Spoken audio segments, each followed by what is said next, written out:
Beriman di tengah tekanan ekonomi. Beriman di tengah sulitnya pekerjaan. Beriman Tuhan tidak tinggalkan. Beriman Tuhan memelihara. Beriman anak cucumu tidak minta-minta.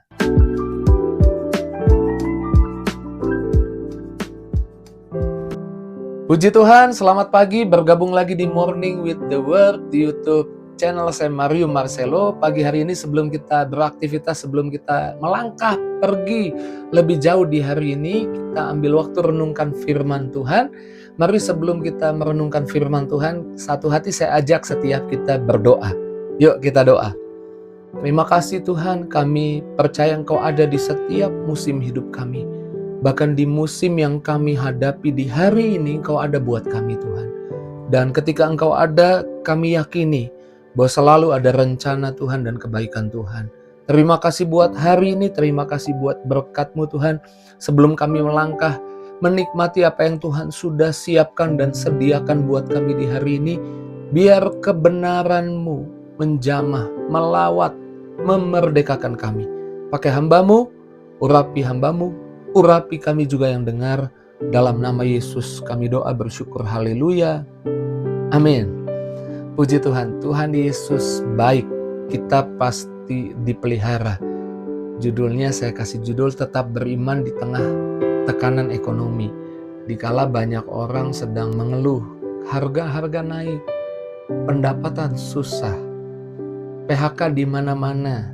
Tapi kita mau baca ayat firman Tuhan, janji Tuhan. Filipi 4 ayat 19. Allahku akan memenuhi segala keperluanmu menurut kekayaan dan kemuliaannya di dalam Kristus Yesus. Allahku akan memenuhi segala keperluanmu menurut kekayaan dan kemuliaannya di dalam Kristus Yesus. Bukan menurut kekayaan kelimpahan bangsa ini, kota ini. Menurut kekayaan kelimpahan keluargamu, bukan, menurut kekayaan dan kemuliaannya di dalam Kristus Yesus. Keadaan ekonomi kadang-kadang bisa membuat kita jadi cemas dan kehilangan harapan. Namun kita adalah orang percaya. Kita orang yang percaya Tuhan memenuhi kebutuhan kita bukan berdasarkan apa yang kita punya, tapi berdasarkan kasih sayangnya yang Dia sudah curahkan di kayu salib. Percayalah bahwa Tuhan memeliharamu. Daud berkata di Mazmur 37 ayat 25, dahulu aku muda, sekarang aku telah menjadi tua. Ini bicara tentang waktu, rentang waktu yang panjang. Dikatakan ini bicara tentang pengalamannya Daud. Dahulu aku muda dan sekarang telah menjadi tua, tetapi tidak pernah kulihat orang benar ditinggalkan, atau anak cucunya meminta-minta roti. Ketika engkau datang pada Tuhan, engkau tidak ditinggalkan. Anak cucumu tidak akan minta-minta. Tuhan akan memeliharamu. Ingat janda di Sarfat. Janda di Sarfat, janda zaman itu gambaran tidak berdaya. Tidak punya suami. Tidak punya pembela. Tidak punya penopang. Tidak punya tulang punggung. Zaman itu yang kerja laki-laki. Tidak punya suami. Tidak berdaya, dengan satu anak perempuannya. Janda ini hanya punya tepung sedikit. Tapi kemudian hamba Tuhan datang dan dibuatkan roti bundar kecil lebih dahulu buat hamba Tuhan itu. Buat Elia. Dan singkat cerita, tepung di tempayannya tidak habis-habis dan minyak di buli-bulinya tidak habis-habis. Tuhan tidak pernah membiarkan orang benar, orang yang mau ikut firman Tuhan. Karena janda ini diberitahu oleh Elia, buatkan lebih dahulu, itu firman Tuhan, bagiku roti bundar kecil.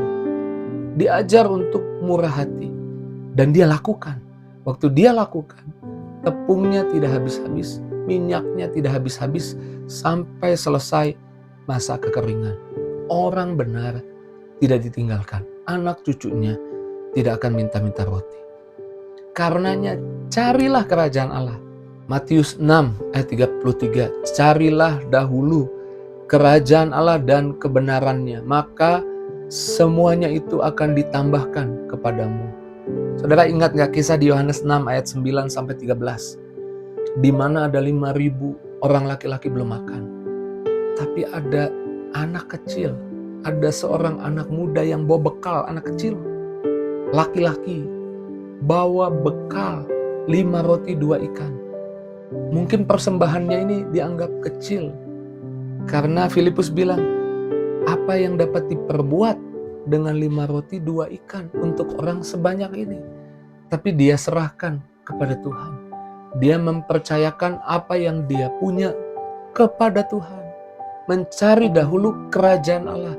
Bukan menurut pendapatnya, apa menurut Tuhan tentang yang sedikit ini. Serahkan yang sedikit di tanganmu itu, serahkan kepada Tuhan. Tuhan, katakan kepada Tuhan, Tuhan, aku menyerahkan ini kepadamu. Apa yang jadi pendapatmu? Dan Tuhan mengucap syukur, dan hasilnya semua makan sampai kenyang. Bahkan sisa 12 bakul. Anak muda ini atau anak kecil ini bawa pulang 12 bakul roti dan ikan. Padahal dia memberi 5 roti 2 ikan. Tapi dia membawa pulang 12 bakul. Cari dahulu kerajaan Allah, maka semuanya ditambahkan. Yang sedikit jadi ditambah-tambahkan jadi banyak. Ketika prioritas kita kerajaan Allah dan kebenarannya, maka saya percaya yang lain, termasuk kebutuhan, termasuk ekonomi di tengah tekanan ekonomi yang sulit ini, kita bisa beriman. Apa yang sedikit di tangan Tuhan bisa jadi banyak. Dan di tengah-tengah ekonomi yang sulit ini kita bisa beriman, kita bisa bertahan. Amin. Paulus di Perjanjian Baru berkata, aku tahu apa itu artinya kelimpahan, aku tahu apa itu artinya kekurangan. Paulus mau bilang begini, aku tahu setiap musim hidupku bisa beriman. Di tengah kekurangan bisa beriman, bisa bertahan. Dia pernah berdoa 3 kali sama Tuhan. Meminta doa sama Tuhan. Kemudian Tuhan menjawab di dalam 2 Korintus 12 ayat 9. Tetapi jawab Tuhan kepadaku, cukuplah kasih karuniaku bagimu.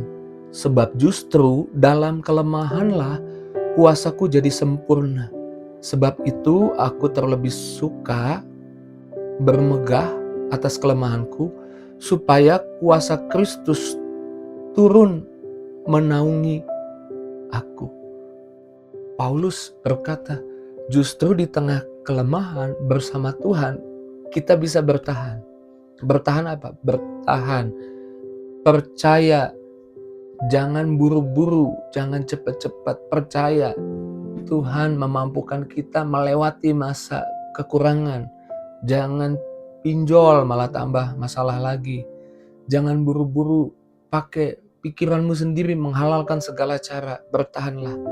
Engkau harus tahu masa kelimpahan dan masa kekurangan. Kau bisa atasi bersama Tuhan. Di tengah kekuranganmu, kuasa Tuhan sempurna di sana. Dan saya percaya Tuhan tidak akan membiarkanmu berlama-lama di kekurangan. Setelah engkau bisa bertahan di tengah kekurangan itu, Tuhan akan mengajakmu melihat kelimpahan yang daripada Tuhan. Beriman di tengah tekanan ekonomi. Beriman di tengah sulitnya pekerjaan. Beriman Tuhan tidak tinggalkan. Beriman Tuhan memelihara. Beriman anak cucumu tidak minta-minta. Amin. Beriman apa yang ada di tanganmu ditambah-tambahkan ketika cari dahulu kerajaan Allah.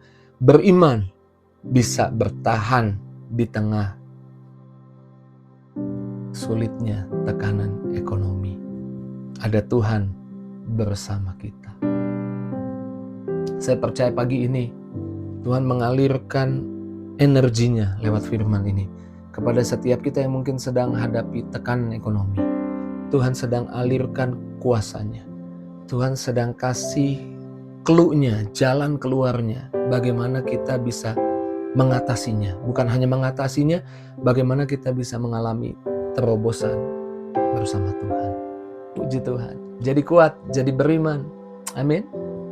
Di tengah tekanan ekonomi. Jadilah anak-anak Tuhan yang memiliki kekuatan yang berbeda dengan orang-orang dunia, tampil beda. Saya percaya Tuhan terus menguatkan kita tiap hari. Tuhan terus memberkati kita tiap hari dengan firman-Nya. Ambil waktu, ucap syukur buat firman-Nya. Ambil waktu, katakan terima kasih kepada Tuhan. Kalau engkau mau tutup mata, tutup matamu. Kalau engkau bisa tutup mata, naikkan syukur, katakan terima kasih. Terima kasih engkau ingatkan lagi. Orang benar tidak ditinggalkan. Apa yang ada sedikit di tangan kami cari Tuhan, semua bisa ditambah-tambahkan. Bahkan di tengah kesulitan dan orang mengeluh, kami bisa bertahan. Karena kuasa Tuhan sempurna di hidup kami.